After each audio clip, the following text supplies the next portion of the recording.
কাকু আমাদের, এই কাকু রুবেল কাকু রতনপুর থেকে এসে মোটো H50 প্রো সিল প্যাক নিল। কাকু সিল কাটো।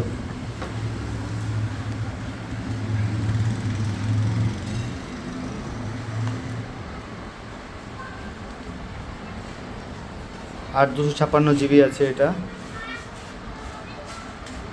বলছে না কি কালার যেন এটা, না এটা হচ্ছে লাক্স ল্যাভেন্ডার। এই হচ্ছে ফোন, কাকুর খুব পছন্দ ফোনটা। ভালো লাগছে কাকু ফোনটা তোমার? হ্যাঁ, ভালো লাগছে। আর কিছু বলবা? হ্যাঁ, এখানে আসবেন, ভালো ভালো সস্তাতে ভালো মাল পাওয়া যায়। ঠিক, আচ্ছা। কাকু খুব ফোন চেঞ্জ করে, 1 মাস পরে পরে, 15 দিন পরে পরে ফোন চেঞ্জ করে। এটা আবার সিল প্যাক নিল কাকু, জানি না কদিন ইউজ করবে। ঠিক আছে কাকু, ভালোভাবে ব্যবহার করো।